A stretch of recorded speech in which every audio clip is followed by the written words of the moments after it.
ज्यादातर लोग अपने दुखों की वजह दूसरों को मानते हैं, जबकि कई बार ऐसा होता है कि हमें कोई दूसरा दुख नहीं पहुंचाता बल्कि हम अपने दुखों की वजह खुद ही बन जाते हैं।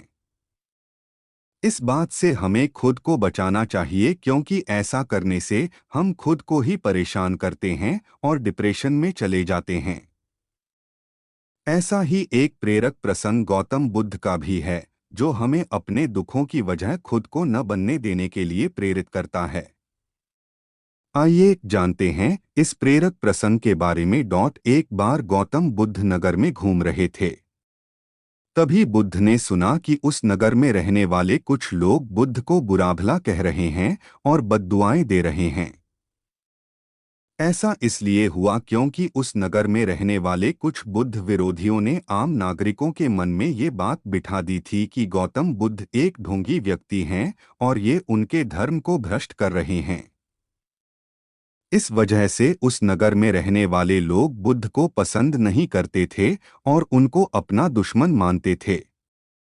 गौतम बुद्ध ने जब नगरवासियों के इन उलाहनों को सुना तो वह एक कोने में शांति के साथ खड़े हो गए और उनकी बुरी बातों को आराम से सुनते रहे। इस दौरान बुद्ध ने कोई प्रतिक्रिया नहीं दी। कुछ देर बाद जब नगरवासी बुद्ध को बुरा भला कहते हुए थक गए और चुप हो गए तो गौतम बुद्ध ने उन नगरवासियों से कहा, क्षमा चाहता हूँ, लेकिन अगर आप लोगों की बातें खत्म हो गई हैं तो मैं यहाँ से जाऊँ।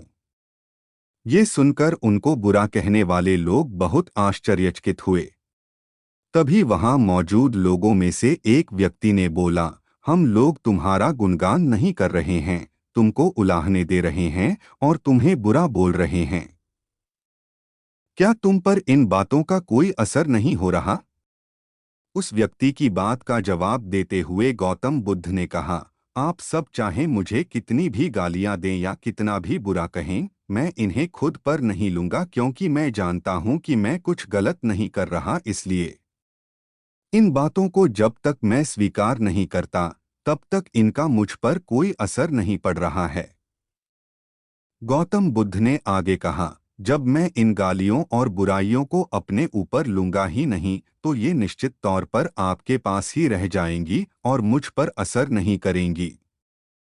गौतम बुद्ध का ये प्रेरक प्रसंग हमें ये शिक्षा देता है और इस बात के लिए प्रेरित करता है कि जब आप गलत नहीं हैं तो किसी की गलत और निगेटिव बातों का असर कभी भी खुद पर नहीं लेना चाहिए, क्योंकि इससे आप अपने की दुखों की वजह खुद बन सकते हैं।